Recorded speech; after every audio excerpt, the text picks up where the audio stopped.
एक छोटे से गांव रामपुर में सुबह का समय था।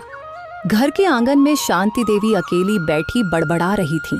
कैसा फूटा नसीब है मेरा। सोचा था बेटों की शादी कर दूंगी तो जिंदगी में थोड़ा आराम मिलेगा, लेकिन कहाँ। घर में जो 3 महारानियां ले आई हूँ, मैंने तो अपने ही पैरों पर कुल्हाड़ी मार ली है। क्या हुआ माँ जी? आप सुबह सुबह अकेले बैठकर क्यों आहें भर रही हैं? कुछ चाहिए आपको? अरे सुबह हुए जमाना बीत गया। क्या मुझे भूखा मारने का इरादा है तुम लोगों का? तुम्हारे माँ बाप ने क्या कुछ नहीं सिखाया कि ससुराल में घर कैसे चलाया जाता है? अगर उन्होंने न सिखाया होता माँ जी, तो क्या हम आपके इस मुश्किल घर में इतने दिन गुजार पाते? आपके काम से ज्यादा तो तानों का असर होता है। जितनी आपकी बातें कड़वी हैं, अगर उतना ही आप काम भी करती तो हमारी हड्डियों को थोड़ा आराम मिल जाता।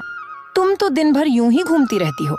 जितना काम है वह तो तुम तीनों मिलकर इस घर पर एहसान करती हो। बस कीजिए माँ जी, हम कितना काम करते हैं यह तो भगवान ही जानते हैं।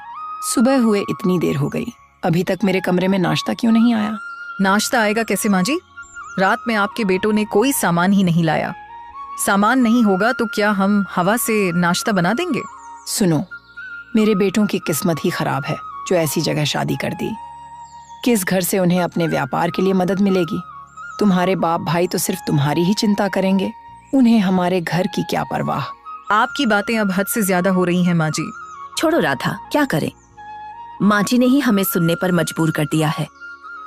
माँ जी अब आप आराम कीजिए, मैं देखती हूँ कि रसोई में कुछ बन सकता है या नहीं। रसोई घर के पास पार्वती और राधा बैठी बातें कर रही थीं। क्या बात है राधा? तुलसी को सेठानी कमला के घर भेजे हुए घंटों बीत गए। सिर्फ 2 अरबी के पत्तों के लिए गई थी, लेकिन अभी तक वापस नहीं आई। सेठानी जितनी कंजूस और पत्थर दिल है दीदी, उनके घर वालों का बर्ताव भी वैसा ही घटिया है। क्या जरूरत थी बेचारी तुलसी को अकेले वहां भेजने की? तो और क्या करती? अगर उसके साथ तुझे भेजती तो घर के सारे काम रुक जाते। ऊपर से तेरा गुस्सा। अगर उन्होंने मुंह पर मना कर दिया होता तो तू वहीं झगड़ा शुरू कर देती, इसलिए तुझे नहीं भेजा। तभी तुलसी हाथों में अरबी के पत्ते लिए मायूस चेहरे के साथ वहां आती है। आ गई तो तुलसी, शुक्र है भगवान का, उन्होंने तुझे अरबी के पत्ते दे दिए। मुझे तो लगा था कि वे नहीं देंगे। नहीं देंगे मतलब? ये तुलसी किसी काम से गई हो और कभी खाली हाथ लौटी हो, ऐसा हुआ है क्या दीदी? बस इस घर में शादी करके ही मेरी किस्मत फूट गई है। तूने बिल्कुल ठीक कहा छोटी, पर ऐसे और कितने दिन चलेगा राधा? वो मर्द अगर एक दिन मजदूरी करते हैं तो 3 दिन काम पर नहीं जाते। ऐसे थपेड़ों और आधे पेट खाकर क्या जिंदगी गुजरेगी? ऊपर से माँ जी की बातों के ताने अलग कलेजा छलनी कर देते हैं। कभी कभी तो दिल करता है सब छोड़ छाड़ कर एक दिन कहीं अनजान जगह चली जाऊं। थोड़ा सब्र रख छोटी, देखना एक दिन सब ठीक हो जाएगा। अब दोनों मिलकर ये पत्ते धोकर काट लो जल्दी से, ताकि नाश्ता पूरा हो जाए। दोपहर का वक्त था। तीनों बहुएं आंगन में बैठकर हाथ की सिलाई कढ़ाई कर रही थीं। दीदी आपकी कंथा सिलाई कहाँ तक पहुँची और कितने दिन लगेंगे खत्म होने में? मेरा तो लगभग आखिरी हिस्से में है। तूने तो देर से शुरू किया था ना, तेरा शायद काफी बाकी होगा अभी। हाँ दीदी, मेरा अभी काफी बाकी है। और तुलसी, तेरा ऊन का स्वेटर कहाँ तक आया? मेरा भी करीब करीब खत्म होने वाला है। ये पूरा होगा तो नया शुरू करूंगी, सोच रही हूँ। हम तीनों के हाथों में बहुत अच्छा हुनर है दीदी, क्यों ना हम मिलकर इसका कोई अपना बिजनेस शुरू करें? बिजनेस में लगाने के लिए पूंजी कहाँ से लाएंगी मेरी बहन? तभी आंगन में उनके शौहर काम से वापस आते हैं। अरे कहाँ गई घर की मालकिने? कोई आवाज क्यों नहीं आ रही घर में? क्योंकि आपकी माँ घर पर नहीं है, पड़ोस में कहानियां सुनाने गई हैं, वरना आपको उनके चिल्लाने की आवाज जरूर सुनाई देती। माँ के खिलाफ मैं एक लफ्ज नहीं सुनूंगा राधा। अच्छा जी, तो ये बात है। और आपकी माँ हमें जो चाहे जैसा चाहे जलील कर सकती है ना? मुफ्त की नौकरानी समझ रखा है क्या? अरे बस करो तुम दोनों, घर आते ही क्या नया तमाशा शुरू कर दिया? पार्वती दीदी, हमें बहुत भूख लगी है, जल्दी से हमें खाना दो। हाथ मुंह धोकर बरामदे में बैठिए आप लोग, हम खाना ला रहे हैं। सामने सिर्फ उबले चावल और अरबी के पत्ते देखकर रमेश का पारा चढ़ गया। ये क्या मजाक है? सिर्फ अरबी के पत्ते दे दिए खाने को? और कुछ बनाया नहीं तुम लोगों ने? बाजार से कौन सी हरी सब्जी लाए थे आप जो मैं पकाती? आपकी कमाई में तो बस अरबी के पत्ते ही नसीब हैं, वही खाइए।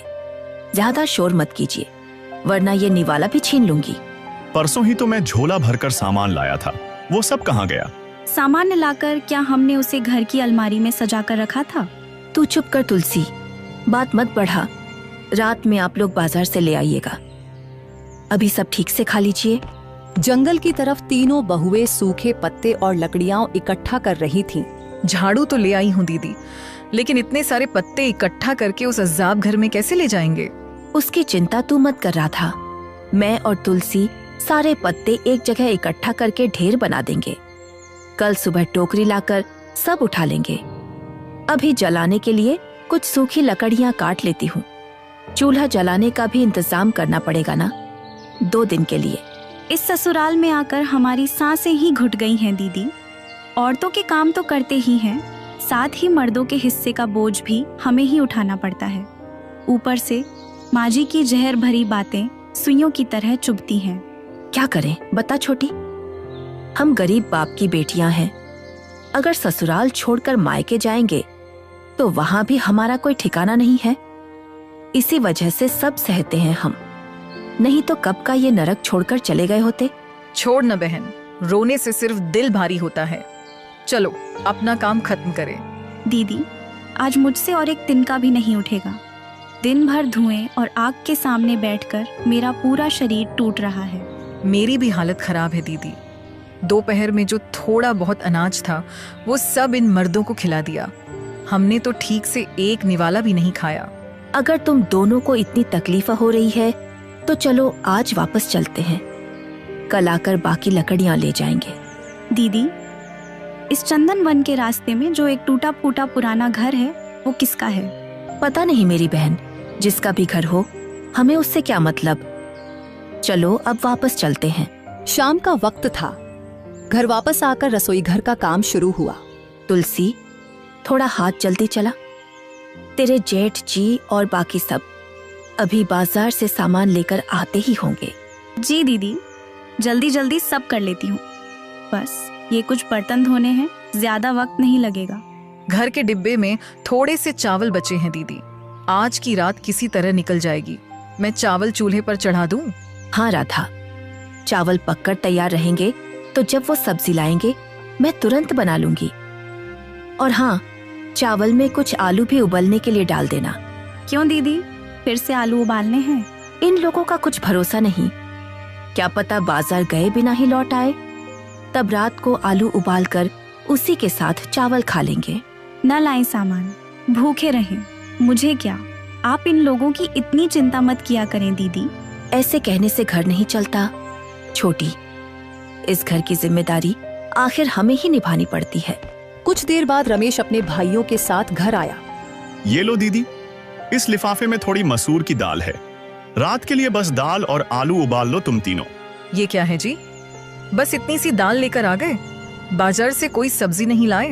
अरे, जहां मजदूरी की थी वहां ठेकेदार ने आज पैसे नहीं दिए, जो थोड़ा मिला उसी में दाल ले आया। कल पैसे मिलेंगे तो सब्जी भी ले आऊंगा। रोज रोज यही बातें सुनते हैं हम। ऐसे भूखे पेट आपके साथ और कितने दिन जिंदगी गुजारें। तू उम्र में छोटी है तो जुबान भी छोटी रख, इतनी लंबी लंबी बातें मत कर, समझी? आंख दिखाने से रोटी नहीं पकती। छोटी ने जो कहा बिल्कुल सच है। अगर हालात ऐसे ही रहे तो आपका ये घर हम नहीं संभालेंगे। फिर देखना कौन आपके नखरे उठाता है। अगर इतना ही बुरा लगता है तो चली जाओ यहाँ से, किसी ने तुम्हें रोका नहीं है। बस करो तुम लोग, आज जो है वही खा लो, कल की कल देखेंगे। चलो सब पीछे हटो, हमें खाना बनाने दो। देखा दीदी, मैंने आपको कितनी बार कहा था, इनकी आदत नहीं बदलेगी। हमारे नसीब में बस दुख और आंसू ही लिखे हैं। रोना बंद कर रहा था। खुदा ने चाहा तो कोई रास्ता निकल आएगा। अब जाकर जल्दी से चावल धो ले। अगले दिन सुबह की किरण निकली ही थी कि आंगन में फिर हंगामा शुरू हो गया। कितना दिन चढ़ाया है और अभी तक तुम बासी कामों में लगी हो? बोलो, इस घर में सुबह का खाना कब बनेगा?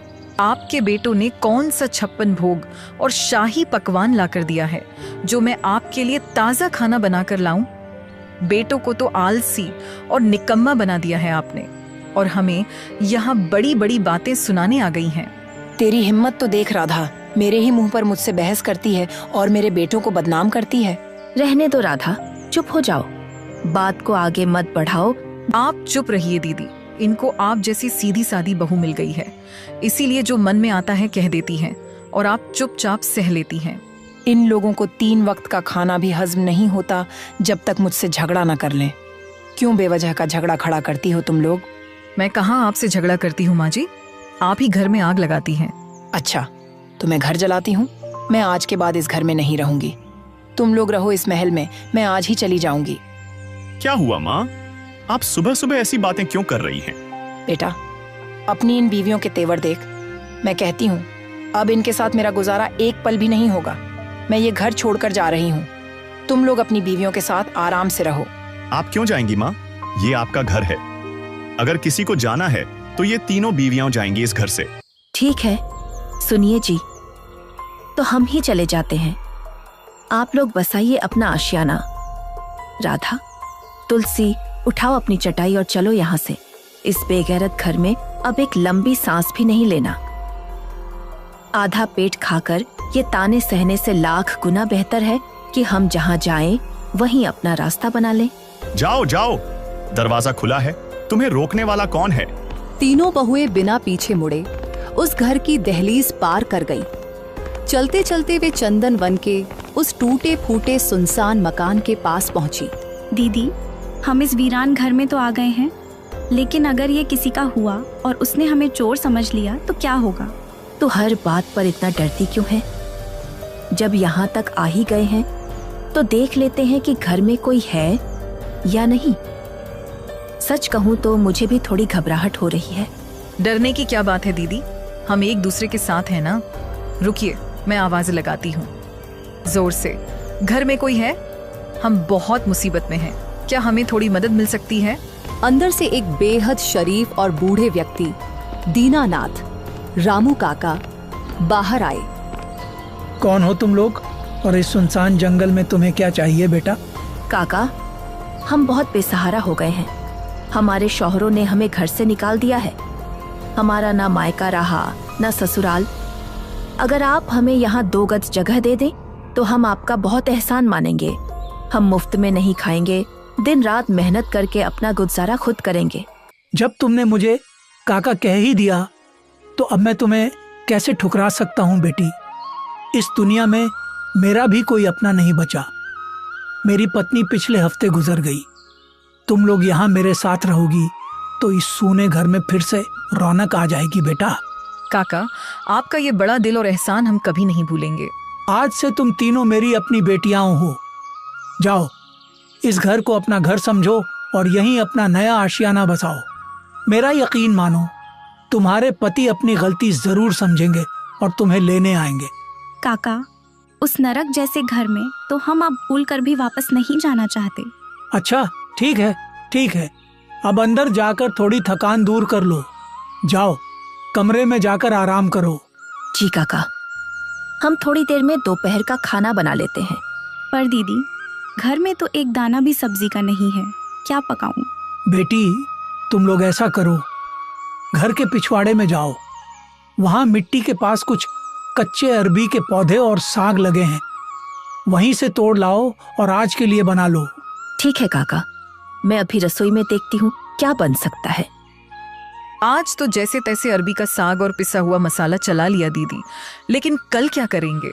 मैं एक बात सोच रही थी, हम तीनों मिलकर अगर यहाँ कोई अपना काम शुरू करे तो कैसा रहेगा राधा? पर दीदी, हम तो साधारण औरतें हैं, ऐसा क्या कर लेंगे जिससे घर बस सके? खुदा ने औरतों के हाथों में वो ताकत दी है कि वो पूरा संसार संभाल सकती है। हमेशा मर्द ही घर नहीं चलाते। हम इस दुनिया को दिखा देंगे कि अपने शौहरों के बिना भी हम इज्जत और आत्मसम्मान के साथ जी सकती हैं। तो बताइए दीदी, आपके मन में क्या योजना है? उसी समय दीनानाथ घर वापस आए। खाना बन गया क्या मेरी बेटियों? मुझे आज बहुत जोरों की भूख लगी है। इन 2 दिनों में तो जैसे ठीक से खाया ही नहीं। जब से तुमने कहा है कि गरम गरम चावल बन रहे हैं, पेट में भूख और तेज लग रही है। खाना बिल्कुल तैयार है काका, आप यहाँ जमीन पर बैठिए, हम परोसते हैं। आह, ऐसा लग रहा है जैसे सदियों बाद इतना प्यार और इज्जत से खाना खा रहा हूँ। पत्नी के गुजरने के बाद तो ताजे चावल का दाना भी नसीब नहीं हुआ। आज के बाद आप रोज हमारे हाथ का बना खाना खाएंगे काका। हम आपको हर दिन इज्जत से खिलाएंगे। काका, हमने सोचा है कि हम यहाँ मुर्गियां पालेंगे और बाहर मैदान में अच्छी सब्जियों की खेती करेंगे। इससे इस घर का चूल्हा अच्छे से चलेगा। वाह, ये तो बहुत बढ़िया सोच है बेटी। मैं आज ही शाम को हाट जाकर तुम्हारे लिए मुर्गियों के चूजे और कुछ बीज पौधे ले आऊंगा। ये तो बहुत अच्छा होगा काका। और जलाने की लकड़ी का बोझ आप मत उठाइएगा। हम तीनों जंगल से सूखी लकड़ी लाकर इंतजाम कर लेंगी। खुश रहो मेरी बच्चियों। चलो, अब तुम तीनों भी मेरे साथ बैठकर खाना खाओ। आप आराम से पेट भरकर खाइए और फिर हाट चले जाइए काका। हम आपके बाद खा लेंगे। कुछ महीने बीत गए।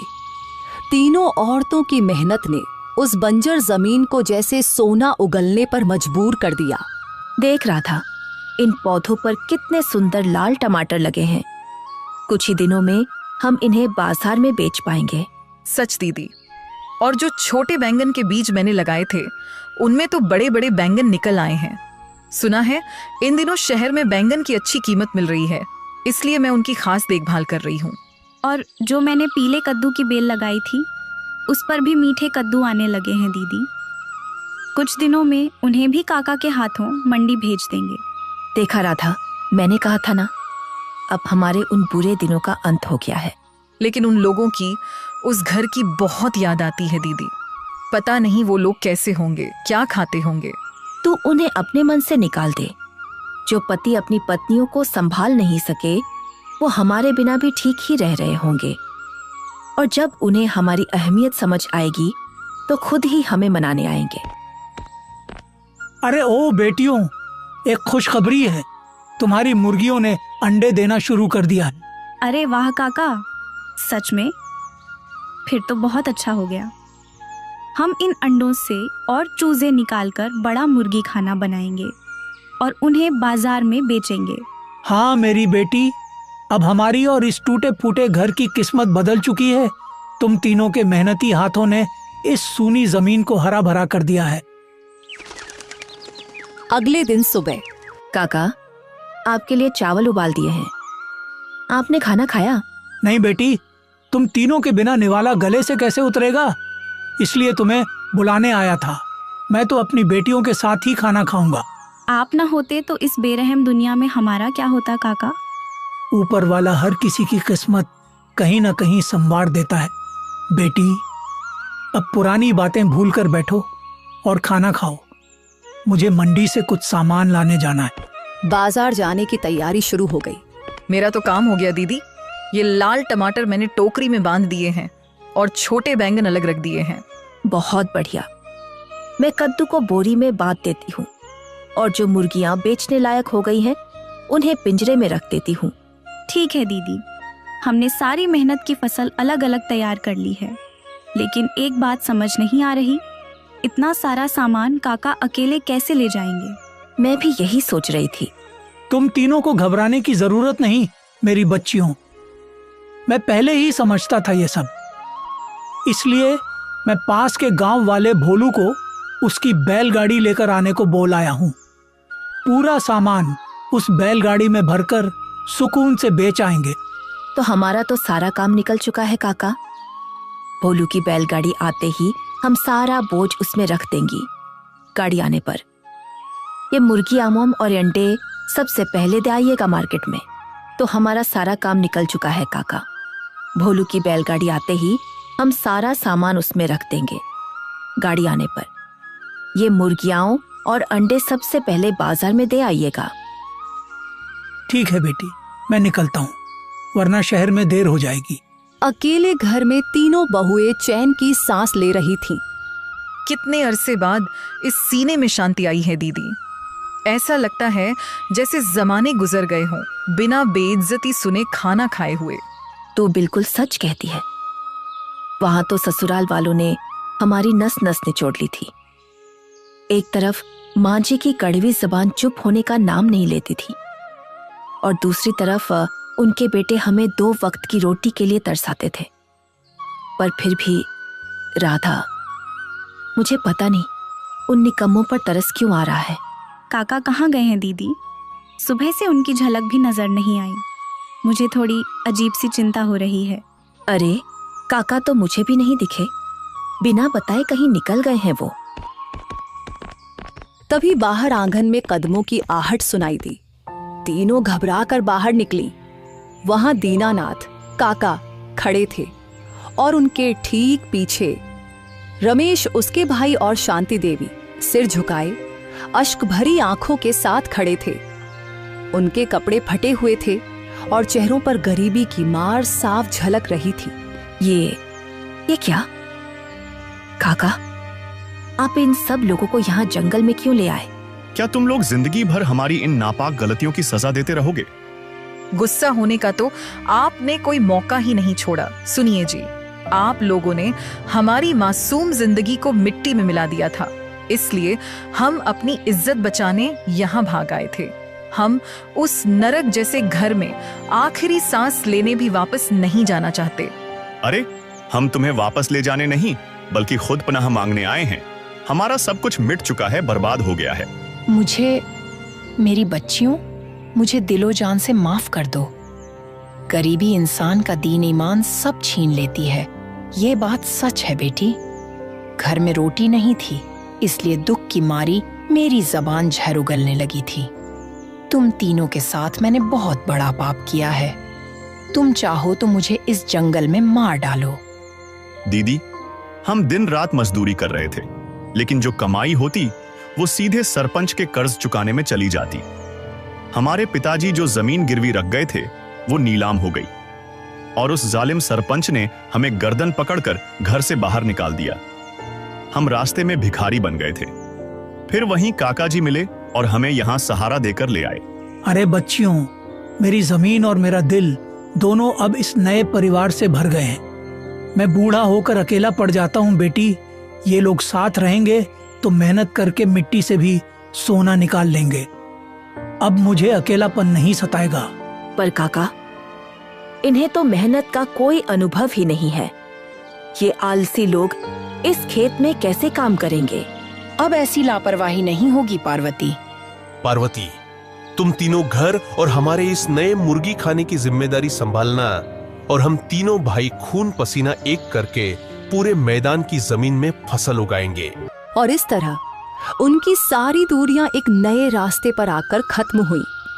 उस चंद रोज पुराने टूटे घर ने पूरे परिवार को एक नई उम्मीद, एक नया सबक और नई जिंदगी दी, जिसमें औरत की ताकत और मोहब्बत ने दिलों को नए सिरे से जोड़ दिया। साथियों, उम्मीद है पार्वती और उसके परिवार की यह कहानी आपके दिल को छू गई होगी। आपको यह वीडियो कैसी लगी हमें कमेंट सेक्शन में जरूर लिख भेजिए। वीडियो को लाइक करें, दोस्तों के साथ शेयर करें और ऐसी ही और भावुक कहानियों के लिए चैनल को सब्सक्राइब करके